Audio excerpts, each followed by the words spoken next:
Welcome one, welcome all into Lions Central Radio. I am Nick Costora. My co-host Brandon Lislu is alongside for the ride as always. We're going to be joined as well by Justin Simon here in just a second from Pride of Detroit.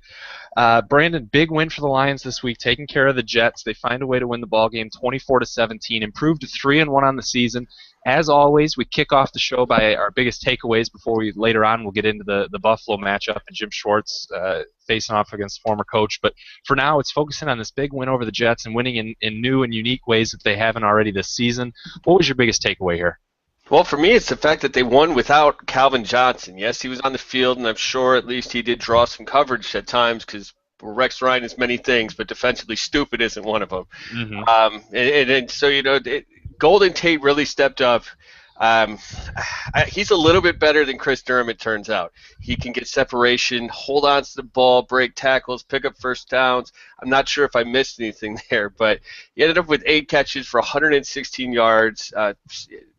The offense still hummed, and they were able to get a road win, a tight road win, without their best player. It's something we obviously haven't seen in, well, I'm 30, and I don't remember ever seeing that. So there's that. And at this point, let's welcome on Justin Simon of PrideOfDetroit.com and put him right on the hot seat. Justin, what was your biggest takeaway from this game? For me, the biggest takeaway has to be the way the Lions closed out the game. For the third time this season, the Lions were able to, win the game on offense, which is something that we haven't seen in Detroit in a long time. I put out there a couple times on Twitter that my favorite play in Joe Lombardi's playbook is the kneel down, and they've got to use it 3 times this year. So there was a pretty impressive drive they had there at the end when the Jets knew they were going to run it, and they were still able to run it down their throat. I'd like to see a more consistent run game, but at least they were able to run it out there at the end, especially with the bootleg from Stafford. I think he knew he had a good one there. And we're definitely going to get into that run game quite a bit here.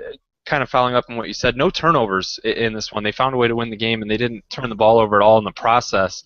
And that's something with this team. They're so inconsistent in that regard. One week they so turnover prone, and then you'll see this, and you hope it's going to be a progressive thing where they're not going to be turning the football over. Justin, I'll kind of throw it to you. Do you think this was a misnomer, or do you think that they're still turnover prone, or is this a real step in the right direction to limiting those turnovers? I think it was a big step, especially as you guys already kind of talked about a little bit with the whole not having Calvin Johnson. In the past, you'd see either the offense just fall apart or Stafford have to go rogue and just start forcing stuff to everybody. And this time, guys stepped up around him, around Calvin, and they were able to move the ball without it. And I think as long as Stafford's got the protection around him, and it seems like Waddle's going to be back this week, and Reynolds was finally starting to settle down a little bit, but Stafford's been under a lot of pressure. They face some really good defensive lines so far this year, and I think that has a little bit to do with it. And frankly, Stafford's still learning the offense. So he's only played 4 games in the offense, so he's still learning that too. So I think from a turnover standpoint, as long as Stafford starts clicking with the other receivers and starts pulling the offense together, I think you'll only see good things to come. Yeah, and that's a great point. I have to agree, at least as far as Stafford goes. I'm still a little nervous that, is Joique Bell going to hold on to the ball when he gets a lot of work towards the end of a game? I know that it's not as bad as I probably make it sound at times, but he still had, I can't remember if it was 4 or 5 fumbles last year. He's got at least 1 or 2 this year, and I should probably have those stats up, but I was looking at something else. One thing that really stuck out to me is that the pressure seemed constant, yet Pro Football Focus, who I absolutely love, so please don't take it as me taking shots, they only said that he was pressured on 12 dropbacks. I don't know if that's code for every time he got the ball, but it seemed like that was to me. Even when I went back and watched tape, I feel like there was, and I had to kind of fly through it, but I feel like there's only 2 or 3 times he had a chance to really set up. I thought Stafford was brilliant, and if he doesn't turn the ball over against that defense under that kind of pressure, he's throwing the ball away, making good decisions, and there weren't even really close calls. He was protecting the ball when he was getting sacked. He got sacked 4 times. I think this team might not be turnover prone anymore. Well, and with that you touched on Stafford, let's also, as Justin said, Calvin Johnson wasn't a factor. He ended up with 2 catches for 12 yards in this game. Stafford got a lot of guys involved. Tate had 8 catches for 116. He's your headliner. But Ross, Ebron, Broyles, Bush, Pettigrew, Calvin, and Joique Bell also had receptions in this game. As this offense develops, seeing him be able to spread the ball around to so many weapons has to be encouraging. Well, I mean, you're really not going to give Ebron credit. You've been riding him since they picked him. He had a catch. How about he had a beautiful-looking touchdown, Nick? Just a minute. Oh, I want Ebron to succeed. If you're going to have the 10th overall pick, get 3 catches for 34 and a touchdown, he's doing what he's supposed to do. I'm very excited about it, Brandon. Well, I'm glad to hear it. One of the things that wasn't so great about this game, the rushing defense. Yeah. They gave up, well, a season high, obviously, and it's more than they gave up in quite a few games. It was 132 yards and 27 attempts for a 4.9-yard rushing average. So, Justin, we're going to put you again on the hot seat. We like to do that. Go for it. Is this an anomaly as well, or is there something to be concerned about here? I feel like it's kind of an anomaly. It seemed after that first drive where the Jets kind of just ran it down their throat that the defensive line kind of settled in and figured out what the Jets are trying to do, at least in the run game. It was one of those things where the Jets kept doing a quick snap and then almost a quick pistol handoff to Ivory, and it just seemed like the offensive line was mowing over the Lions. I'm not sure how many yards they got specifically after that initial drive, but other than that initial drive and the one long busted play that Chris Johnson seemingly amazingly broke 2 or 3 tackles on, the Lions did a pretty good job. So I think there's still a pretty stout run defense, even without Stephen Tulloch, who, they're going to miss just from a leadership standpoint alone. But, I think Tahir Whitehead and DeAndre Levy, again, both went in there and did a really good job against the run, and I think their defensive line is playing well. That's one area with people like to say Sue is, not a good run defender. He has become a really good run defender the last 2 years. He's really underrated there. And with that, I also think the Jets' run game might just be underrated. I mean, it's Chris Ivory and Chris Johnson, which may not excite too many people, but this team, they're second in the league in rushing yards per game right now with 151. So it's not like the Lions were going up against a cupcake rushing attack. I mean, I don't think it was a great defensive performance against the run by any stretch, but they were up against a pretty good unit here. Yeah, one of the things that Justin kind of touched on it, not Green Bay, another green team, gang green, whatever, close enough. Another thing the Jets did that, as far as that offensive line, they were really getting to the second level a lot. They were kind of, I don't know if it was those quick hitters that was using that penetration against them to where the center's already up on Tahir Whitehead or DeAndre Levy, and you're going to get 5 yards every time with that, which coincidentally was just about their average. But yeah, like Justin said, they really calmed down later, kind of just started stuffing the run with that terrible exception that I'm still not sure how he didn't get tackled. I think that was George Johnson that had him wrapped up, who I've been taking to task for a little bit of anyways. But at least when it came down to it, those defensive tackles were creating pressure, and I think that really picked up things as far as the passing game. Geno Smith looked terrible as the game went on after looking okay to start, and a lot of that might have had to do with the creative alignments that were in the secondary. I'm sure everybody knows it by now that they were rocking the 3 safety look. Carol Austin is a genius. I think we can go ahead and say that with fact. Would anybody disagree with that? No, I don't think you can. And with that, just being able to see James Iadebo on the field, it really opened up those defensive alignments. I think having another guy in the secondary that you can trust. Yeah, and I think Iadebo, he's one of those guys who Austin's familiar with from Baltimore, and so he's a guy that he can definitely trust. And if you notice, obviously on the one fumble where Iadebo was able to just blitz right off the edge, and that's something that Austin used him a lot in, down in the box, using him on blitzes, and that's something he likes to do is mix up the coverages and then mix up his blitz schemes too. He's going to blitz from all over the place, secondary, linebackers. One thing to note is the amount of times that those linebackers are up in those A gaps on 3rd and long, and he may not send them every time, but they're up there almost every 3rd and long. Yeah, I mean, especially when you have guys like anytime Sue was single teamed, that poor guard or center, or whoever he felt like taking for a ride, was being pushed straight into Geno Smith's front side, forcing some pretty ugly throws.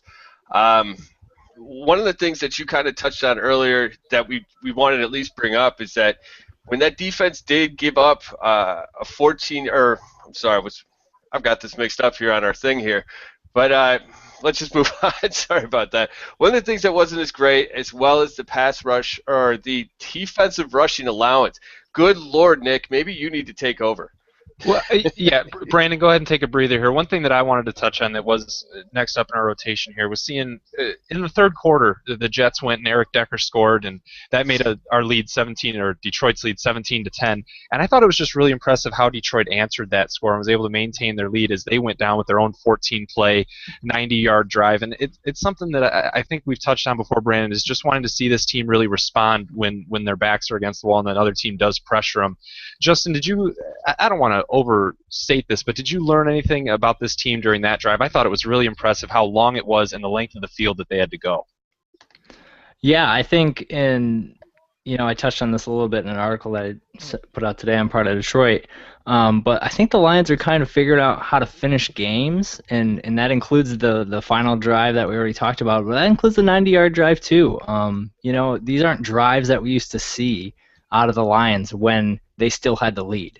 We've seen drives where they've had to go 80 yards to come back and win in the final seconds of a game, but they've never put away teams on a good 90-yard drive, 80-yard drive. Those are demolishing on a defense, as Lions fans can attest to over the years. If a team just takes 14 plays and drives it down your throat down the field, that's demoralizing, and you get beat up and you get tired. And that's really tough on a defense, and especially for the Lions to do that on the road. I mean, I know just watching the first time through, that took the crowd completely out of the game because the crowd was raucous after the Lions score, or after the Jets scored that touchdown with Decker, and it was kind of like, I think, and Lions fans are still having trouble like getting the "oh, here we go again" mentality out of their head, and I think this team's they're fixing that. Well, you can hardly blame anybody for being nervous about this team. As far as keeping people nervous, it's got to be that offensive line, though. Even if they get Waddle back, I don't know that this team's going to figure it out. As far as I think the most disappointing Lion is on that line, and unfortunately, it's Larry Warford. He hasn't looked good for most of the season, and as far as big chunks of the game. Granted, this team is getting it done when they need to on these long drives, and as you said, Justin, they're finishing games in the victory formation, so I guess all's well that ends well. But is this an issue? Is Larry Warford as good as we thought he was going to be his rookie year? And I can't claim that I've sat down and watched every snap of Warford this year, but I mean, I think it's clear just in watching that he is having a bit of a sophomore slump. I think it's tough to say it's all on him. He's not only rotating a right tackle next to him from game to game, but he could have a different right tackle next to him from snap to snap, from series to series. And so I think that's a little underplayed in that Warford, he's not getting a ton of help over there from Reynolds and from Lucas to casts off that weren't even on the 53-man roster at the start of the year. So he's doing okay. He's definitely not doing as well as he was last year, but I don't know if that's all on him either. No, and he's going to need more help from the right tackle position, and hopefully he can get that moving forward. We'll see what does happen with Waddle, but the right side of the line is struggling, and for the time being, that's where it's at. Joique Bell got his bell rung pretty bad in this game. Montel Owens is now out for the year on the IR. George Wynn's been promoted from the practice squad. Justin, kind of just broadly with the running back position in the backfield, are you comfortable with it right now as it stands? I'm okay with it. I would much rather have a healthy Joique Bell and a healthy Reggie Bush doing the 1-2 punch sort of deal. But I think Wynn was a guy that I kind of predicted in sort of pushing Owens off the roster anyway at the beginning of the year. So to see him come on now and kind of more or less replace Owens than really replacing Bell, I'm okay with that. But yeah, I think if the more problem than the running backs is the whole cohesion of the run game. You've got times when the running backs look good and there's no lanes for them to go through, and then you've got times where there's huge lanes and the running backs are completely whiffing on them. So I think the run game as a whole is more an issue than the individual pieces at this point. Yeah, I think you've hit the nail right on the head there. It's going to be a problem this coming week going against Buffalo's tough front seven. The last time Detroit faced I think as tough a front seven, the Jets are up there, but I think Carolina's a little better as far as their linebackers. They struggle to really do much of anything on offense. So we're going to get you out of here on a little bit of a broad question. What are you thinking is going to happen in terms of this Buffalo game, Justin? Well, one bit of news that is probably going to affect it more than on Buffalo's side and for us is that they don't know if Kyle Williams is going to play their star defensive tackle. He's out with a knee injury right now, and the last I saw, the team isn't so sure about it. So that for them, that is like us losing Sue. He's that good. Nobody talks about him, but he is that good. He's a great run stuffer. He's a big guy. He picked off Jay Cutler in the first game of the year, if you saw that at all. So I think kind of the trend, like it's been most of the year, the Lions are probably going to, if they're going to win the game, they're going to win it in the trenches. They're going to have to be more physical than Buffalo is on the offensive line, and they're going to have to dominate Buffalo's offensive line and get after Kyle Orton, who's playing his first game all year. He's playing his first game since the last game of last year when he was a backup for Dallas. So the Lions should be able to go after Orton and should be able to pressure him at home coming back to Ford Field. So I think as long as the Lions can do that, they should be able to kind of get after a Buffalo defense that, even though they aren't terrible, they've got some pretty good players. They could be missing a couple of their big guys too. Well, Justin, I think picking off Jay Cutler isn't much of a feat, but being able to handle my incoherency to string together two thoughts today sure is. We want to thank you for coming on the show today. Hopefully we'll have you back on again. And for everybody, again, he's of prideofdetroit.com, and go follow him on Twitter. He's a great Twitter follow. It's at Justin C. Simon, just like it's spelled. Yeah, thanks, guys. It was great being here. Thanks, Justin. Thanks, Justin. Whew, well, we survived every miscue I could make there. So let's go ahead and do something positive. Nick, who is your game MVP for Week 4? It's tough to get away from someone that you detailed pretty early on in the podcast. That's Golden Tate.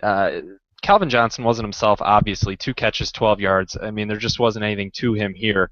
Golden Tate steps up in a big way. 8 catches for 116. He has a 35-yard catch. He caught 8 out of 10 balls thrown his way. I mean, he did everything that was asked of him, and he was the anchor of the passing game, I thought. You can go to Golden Tate when you need to, whether Calvin Johnson's healthy or not. But when he's not at his best, to know that Tate will step up in this big of a way, I thought was just critical for this football team and huge for the offense. Yeah, obviously I've already gushed on about air. I'd love to make your points for you way ahead of time and totally steal your thunder. I should probably read that rundown thing every now and then. But for me, I'm going on the other side of that passing attack. As great as Tate was, I think Stafford has to get a lot of credit for this game. He only had 6 throws of more than 10 yards in the air. He was taking what the defense was giving him. And if you take away 4 intentional throwaways, his quarterback rating was 129.6. Even with the 4 throwaways, it was 116.4. He just kept making the right decision. There wasn't too many times I could look at it and go, why did you throw that ball? There were about 2 or 3 throws that weren't totally on the money, but not everybody hits the bullseye every time. And one more stat before we move on to our disappointing player of this game, or at the quarter pole, I should say. On third downs, and this is per Pro Football Focus, Matthew Stafford has 573 passing yards, just third down. Mm-hmm. No other quarterback has more than 400. Yeah. That's insane. I mean, the man's getting it done when the game's on the line, or at least the drive's on the line. Yeah. So that's why, to me, he's the MVP of this one. Yeah, I think part of that is also due to the run game struggling so mightily on first and second that they're in longer passing downs on third. But Stafford's converting them. I mean, he has to, and they continue to move the chains because Stafford is moving the offense on third down when the pressure's on him and everyone knows he has to pass. So far, so good in that regard. He does need a rushing game to balance that out at some point consistently. Disappointing at the quarter poll. We've been doing week to week who's been most disappointing player of the game, but now that we're 4 games in, we can do kind of a broader question. And through 4 games, who's been most disappointing on this team for you, Brandon? Well, I've already touched on it just because, well, I like to step up my own points as well. I don't want you to. I'm an equal opportunity offender. It's Larry Warford for me, though, and the biggest problem is he's been so terrible in the run blocking game. I mean, that seems like it should be his bread and butter. This is a dancing bear is what they called him last year because he would maul people, but he was nimble enough to pass protect. He's not getting it done. More than one occasion, I saw him getting pushed around, or the hole would be, it was intended to be created behind him, and he couldn't get the job done. Now, granted, getting beat by Sheldon Richardson on a pass play, it's not the end of the world. The guy did win the Rookie of the Year last year, as we figured out last week. But I was just hoping to see at least the guy we saw last year, but I was really hoping to see the best guard in the league. Yeah, and now that we've properly driven Warford into the ground, he can only turn it around from here. The talent is obviously there. We both know it. He's been down through 4 weeks. I think help at right tackle once Waddle comes back will be huge for him, as we mentioned previously. Sticking with the offense, I went Ryan Broyles here. In this game, he had 1 catch for 21 yards, so it was great to see him get that catch. But he's healthy, and I don't know if I'm disappointed in his play so much as his role in the offense, which I thought was going to be a lot bigger to this point. He did catch the 1 ball thrown his way in this game, so I'd like to see more opportunities for him. But Jeremy Ross is kind of taking over the role that I thought Ryan Broyles was going to slip into, and I don't know if that's a lack of the coaches liking what Broyles can offer in practice and him not establishing himself over Jeremy Ross. I don't know what the issue there is, but I'm just disappointed that Broyles hasn't taken that step up and become the guy that Jeremy Ross is apparently being within the offense. Well, I think has more to do with the fact that Ross is healthy. One, he still has that burst. He's breaking tackles every time they get him the ball, and not just in the punt return game. You send him on a short route, he'll probably shake a tackle or two and pick up at least a couple extra yards. You saw what he did on that long touchdown. He should have been tackled. He wasn't because he was somehow strong enough, which is not something I really equate with Jeremy Ross. He was strong enough to shake off that tackle and still get into the end zone. And it looks like he's smart enough. I saw a breakdown, and I can't remember whose breakdown it was now. It might have been Jeff Risden, our buddy. I think it was about on his touchdown. It was he read the defense properly. So did Stafford. Pumped him open, and obviously the rest is what it is. And I really think that's what it is. I think Jeremy Ross has the burst, and Broyles might not. Yeah, Ross has been nothing short of a revelation in that spot. I didn't expect so much out of him so quickly, but he's really grasping it. And I mean, everyone is new to this offensive scheme, so I guess he had just as good of a start at it as the rest of the receivers, and he's taking advantage of it. I still want to see more from Broyles. Hopefully he gets more chances at it, but we'll see. Unsung hero of the game, Brandon, for me it was James Iadibo. I think that was the official pronunciation that he gave us when we had him on the podcast so long ago. I still look at that name and just don't want to mess that up because it's spelled so funky. But just having him back in the secondary, I think he's going to be a really calming presence for that unit. He was really good in this game, forcing a turnover, and it allowed Terrell Austin, as we said, to vary the defensive schemes a little bit. And there's just more things you can do defensively when you have an anchor like that at the safety position. I'm a big fan. I think him and Quinn can be really good together, and it's just nice to finally see him on the field. That's so big for this defense. Yeah, I couldn't agree more. There was one of the things I kind of overlooked right after the game, and then the more I watched it on a tape, I was like, wow, yeah, he really had an impact. Obviously, we know about the strip sack, but he brings a physical presence that a lot of the other guys can't. Even though I got to say Glover Quinn kind of surprised me with his physicality, and all the secondary generally tackles pretty well. There was about 1 or 2 whiffs in there. It's like I don't even know what you were doing there. It looked like he dove behind him like he was scared of getting hit, and I couldn't tell who it was on tape. But for the most part, and that's probably has a lot to do with him coming to town. My guy is a backup who is now a starter. Just like Iadibo, as far as just becoming a starter, it's Tahir Whitehead. I thought he really excelled this game as far as making tackles. He had 10 of them, according to Pro Football Focus, 4 stops. So he led the team in both categories, tied with Levy as far as the stops. He did okay in pass coverage. He wasn't always where he needed to be, but he filled the gaps well. Man, he really lays a hit down when he gets somebody in his sights. Yeah, he was great. Him and Levy combined for 23 tackles. I mean, that's just huge to get that kind of production out of your linebackers. And if Whitehead can step in and at least not make you miss Stephen Tulloch too much. I mean, he's too good of a linebacker not to notice that he's gone. But Whitehead was not bad at all in this game, and he was good. As simple as that sounds, he was good. I don't think he's going to be great in Tulloch's absence, but I think he's going to be good enough that this defense can hold up without Tulloch, and that's a big thing for Whitehead to make the tackles that you're supposed to make, to be in position to make plays as he was. I never saw him out of position or miss gaps or miss assignments that he needed to fill. He looked good against both the run and the pass, I thought. Again, you mentioned not tremendous at either or, but good enough. Yeah, agreed. And one thing that's been good enough so far at the quarter mark has been the Detroit Lions overall. Obviously, they have the 3-1 record. They're sitting atop the division, albeit only one up on every other team in the division. Yeah. So there's plenty to go. Speaking of which, Kent Platt, our buddy who likes to come on here and dish some knowledge, decided to dig into ours. And he wants to know if you want to update your season prediction that you made before the season, when I believe we both picked 10-6. Yeah, I did that last year actually when they started pretty strong, upgraded, knocked a few losses off of my prediction. I'm not going to I don't know if it'll be a mistake again, but I'm not going to make the same error in judgment and do it. I'll stick with 10-6. I like to see 3-1, and I really like how this team is winning games, how they've done it in a multitude of ways. They're not one-dimensional at all. They have a lot of dimensions to this team defensively, offensively. They can beat you in a number of ways. But fool me once, fool me a million times with this Lions team. I've learned too many lessons to go up in it to 11-5 or 12-4. I'm going to stick with 10-6. Well, while you're being scared and everything, get some Kool-Aid, Brandon. Get some Kool-Aid. I've got a nice glass of it right here. There's some Mangry in it just to spice it up a touch. Mm-hmm. And I'm going to go ahead and give them a whole another win. Yeah. I mean, going way out there. Sure. No, it's just what it is. While, yes, of course, Detroit's playing defense that we didn't expect. Their maturity looks great. It has a lot to do with their schedule, losing some of its preseason luster. A trip to New England doesn't seem very scary right now. A home game against the Saints, not something that I mean, those are, to be fair, those are my Super Bowl picks. So, nice. Doing great this year so far. Although I am 4-0 picking the Lions, which we'll get into later.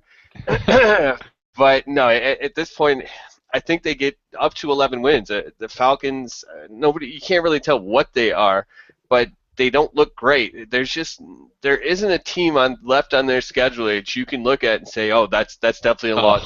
Maybe except for at Green Bay or at Chicago, and both of those are kind of iffy. Gosh, the one game I wouldn't have mentioned, though, is the one you did against Atlanta, because that's just going to be such a toss-up over in London. I don't even know what time it is London time, but 9:30 a.m. for those on the East Coast. Whatever happens in that game, I think is just going to be a complete just throw it away, because it doesn't matter on that schedule that they're putting those guys on. Yeah, that's actually going to be I do the live coverage for Bleacher Report. 6:30 kickoff out here. Oh yeah. My God, yeah, that is just you might as well just stay up from the night before for that one, friend. It might happen. I did forget to mention one other game at Arizona. Obviously, Detroit hasn't won in the desert here in a couple years. And this team, despite all their injuries, much like Detroit, just still playing great defense and playing all right offense behind old Michigan State Spartan and former Detroit Lions second-round pick Drew Stanton. Yeah, he's going to face off with Peyton Manning. We'll see how that goes for them. We'll break down all those matchups as they come. For now, we've got some news and notes for you folks, just a couple things that have trickled out. One of the biggest ones off the field, at least for the Lions this week, was the whole Ndamukong Suh contract thing coming back to the forefront for whatever reason. Some people wanted to ask him about it after the Jets game. There was a report that came out that he's interested in going to New York, yada, yada. I don't put much stock in this just because it's the middle of the season. This isn't the time for it. They made it pretty clear before the season that they weren't going to talk about it, so I don't think it's a revelation now that he's not talking about it. There was also a report that after the game against the Jets, Suh didn't even want to shower. He got right on the team bus. He's now disputed that. This is all hearsay, and I just don't put much into it. But Brandon, do you have any takeaway from the Suh contract talk coming back to the forefront right now? Of course I do, Nick. I love talking and hearing my Absolutely. Do it. But it's weird because Schefter usually is on the mark, so you kind of wonder if it's a bargaining ploy by the team, because at this point, what do they have to lose anyways? Mm-hmm. If anything, you're just going to upset him, and what he does when he's upset is takes it out on other teams. And the media. Yeah, and the media, which is fine because it's not like he was talking to us anyways. But they're going to let him test the market. They're not going to pay him $16, $17 million a year, and if somebody else will, he will be gone. I don't want people to lose sight of it, and Justin really talked on it today a little bit, is how important Sue is to this team. I'm incredibly nervous about what's going to happen after this year, but having followed the Lions for this long, I think they might have a little bit of lightning in a bottle, and when I say a little bit of lightning, that means maybe a division title. So I'm not saying too much yet, but maybe we should just focus on the here and now because there are way too many variables as far down the future. Well, looking at the other defensive tackle, Nick Fairley was seen limping at Wednesday practice. That's when we're filming the show for whenever you guys are listening to this. He's still expected to play on Sunday, but Nick Fairley limping. I thought he's been playing pretty well through the first couple games of this season. So an anchor at defensive tackle, you don't want to see him limping at practice, but I don't know how significant this is. Yeah, as far as practice, yeah, it looks like he was out of practice this week. Based on what I could just see right now, and that was just a quick skim. But it's worrisome because it's not the same injury that's been nagging him. He's had a bicep problem. You hate to see him rack up this early in the season. Granted, when they get back from England, which is still another 3 weeks away from this game coming up, the Buffalo game, they get their bye week and they'll get Kyle Van Noy back, although it's difficult to say how much impact he'll have at this point. It is concerning because he's been such a good player. Yeah. Another health update. We mentioned Waddle a couple different times, but if and when he comes back, is just getting Waddle back enough to fix this offensive line? Maybe not fix it perfectly, but is the upgrade going to be significant enough that you notice it as it relates to Stafford getting more time to throw and maybe an improved rushing game? I think it will somewhat because that means they can kind of float around the guys who are chip blocking. At least they don't have to worry so much about that right tackle. A lot of pressure has come from that right side. Anytime it looks like they're going one-on-one with somebody, Stafford's got to be thinking in his head, I need to make sure I'm getting rid of this ball quickly. I think it will help. How much? Obviously, it's tough to tell. We don't even know how healthy Waddle will be when he gets back out there. Yeah, a lot of questions. As we look forward to the Detroit Lions and the Buffalo Bills squaring off here in Week 5, Buffalo's coming into this one at 2-2, folks. They opened 2-0. They beat our division rival Chicago Bears in overtime, 23-20 Week 1. Then they beat Miami at home, 29-10. They've lost their last 2 games. Home against San Diego, they lost 22-10. And then Houston beat them in a nail-biter, 23-17 in Texas last week. They're switching to Kyle Orton from E.J. Manuel. This will be Orton's first start instead of Manuel this season. Brandon, I think it's almost a trap game here. I don't want to overlook the Bills at all. What do you think of this Buffalo team? It's a great defensive team. That much we know. It kind of reminds me of if they had played Carolina, if Carolina was healthy, except without Cam. Yeah. They do have Sammy Watkins, who is, I don't know if he's better than Kelvin Benjamin right now, actually, to be honest, which is weird because all we heard, everybody thought was Sammy Watkins was the can't miss, and Kelvin Benjamin was, the project that was going to take 3 or 4 years, and instead it's Watkins who dropped 3 passes last week. But that defensive front 7, you have to be nervous about. Yeah, well, nervous about that, but what scares you the most looking at the Buffalo Bills? I think it's got to be the running backs. They have 2 really good running backs, and Fred Jackson, who is one of those guys that he definitely doesn't get talked about as much as he should, but he is very good. Mm-hmm. And C.J. Spiller is obviously a game changer everywhere he goes. They've combined so far for 359 rushing yards, 251 receiving yards, and 6 touchdowns. And most of those yards have come from the center and the right, which means they're going to be running right at Nick Fairley. So we better hope the big fella is going to be okay. Yeah, and those two, you touched on their receiving yards. They're used pretty heavily in Buffalo's passing game. They do a lot of checkdowns to them and just try and swing them out. Both of them, Fred Jackson especially, gets plenty of touches in that regard. It really is a tandem. Both of these guys get a ton of touches in the way that we'd like to see Bell and Bush utilized in Detroit's offense. So they're an impressive duo, and with them switching quarterbacks, I think they'll lean pretty heavily on both of them in this game. They're also going to lean on Mario Williams, who I think could really prey upon whatever's going on at the right tackle position for us.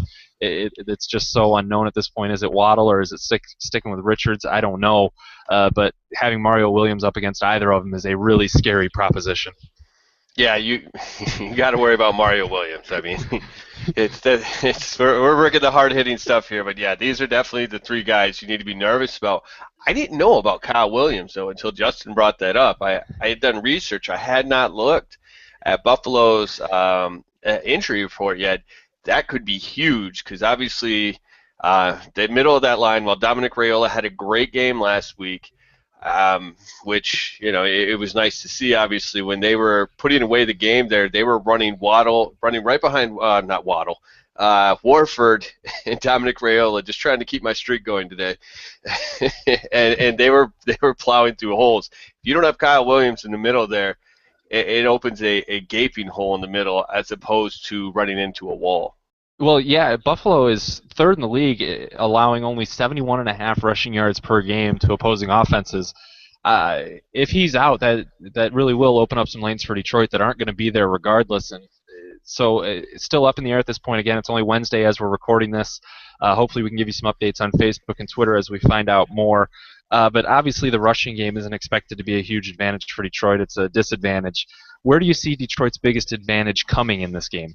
Well, I think it's the quarterback position as far as if it had been E.J. Manuel, I would have said somebody, well, Stafford has the advantage because he can actually make throws like within 10 yards of his receivers, or at least this year. And it's been better mechanics. You can see it every time he drops back. It looks prettier. But with Kyle Orton, now we're talking about arm strength. We're talking about being able to get away from the pressure that's going to inevitably crash down on both of these quarterbacks. I just think that Stafford is that much better than either quarterback Buffalo can offer. Yeah, and coattailing that, the vertical passing game for Detroit, I'm assuming we'll have a much healthier Calvin Johnson this week, but even if not, just his threat on the field. Jim Schwartz has already said his plan is to double-team Calvin Johnson, as any good self-respecting D coordinator would do. And we've seen what Golden Tate will do when he's open. So I don't think Buffalo's secondary is good enough to compete with a high-flying passing game like Detroit has. Buffalo is only 25th against the pass in the league right now. It's just not a great secondary. They're the best of their defenses up front, and Detroit should be able to take advantage in that regard. But Brandon, the question we pose every week is the Lions will win if. And what do you think they'll win if? If they can limit their turnovers, and I'm saying no more than 2. I don't like, obviously, the thought of them giving up 2 turnovers, as far as it obviously decreases their chance to win the game. But if they could keep it at 2, I think they will be all right. There's a reason that they're changing quarterbacks. It's because the offense isn't moving. Anytime you're going to a quarterback you just signed, not even a month ago, or maybe a month ago on the dot, actually, to be honest, things aren't going well. Detroit's defensive line can dominate the guards. Cyril Richardson, I think the other guy's name is Pear or something along those lines, if I'm not mistaken. That's a hole that can be exploited. Yeah, Eric Pears. That can be exploited by Ndamukong Suh or even C.J. Mosley if Fairley can't go. They just had to play smart football. I think it speaks to how good Detroit's secondary has been through the early part of the season that I'm going this route, and that's keeping Spiller and Jackson under 100 rushing yards combined. If you're not allowing them to run the ball and wear you down in that regard, it means you're forcing Kyle Orton to throw the ball quite a bit, and he will turn the ball over.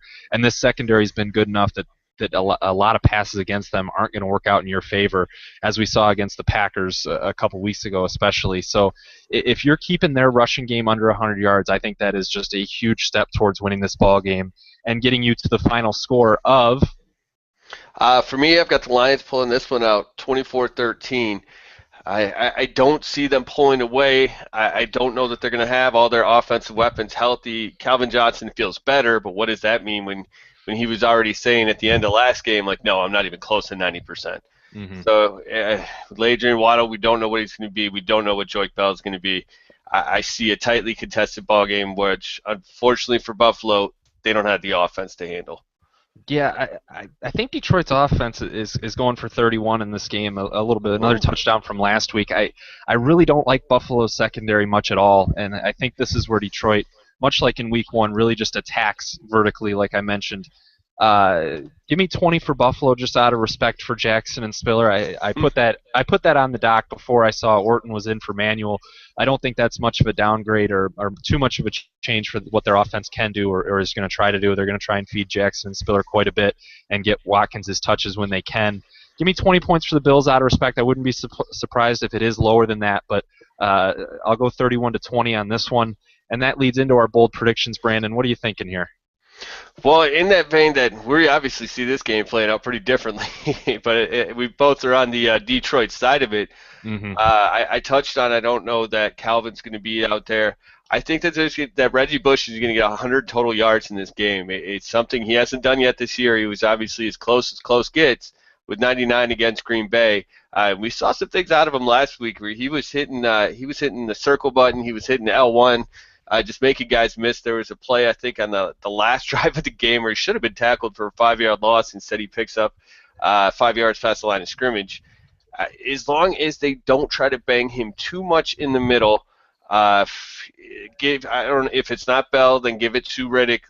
Don't wear him out too much and let him attack those linebackers because they're not great in coverage. They don't have Kiko Alonso. I think Reggie Bush gets at least 100 total yards.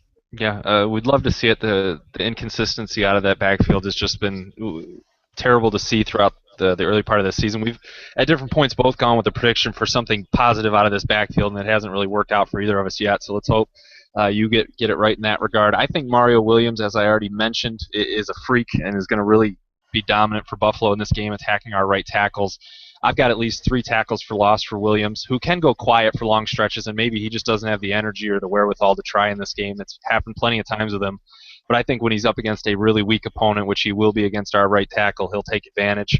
I don't think it's going to hurt Detroit too much, as I still have him winning 31-20. But give me at least 3 TFLs for Mario. Well, I mean, that's putting it out there, although I guess it's the offensive line. Who knows? But yeah. I guess this is a good time to – well, actually – this is probably why you're 3-5. You have little faith. I, of course, came in at 6-2. I did pick the Lions to win last week, but I went with 3 different receivers with a touchdown catch. It fell just one short. Well, Brandon, we were similar in that regard. I had the Lions forcing at least 3 turnovers. They only had 2, and I also had Detroit winning. So our records hold. You go to 6-2. You go 1-1 in this week. You're 6-2 now. I went 1-1 to move up to 3-5 on the season. Well, congratulations. One thing you don't have to worry about moving up in right now is that little Reggie versus Joique bet is backfiring on me hard.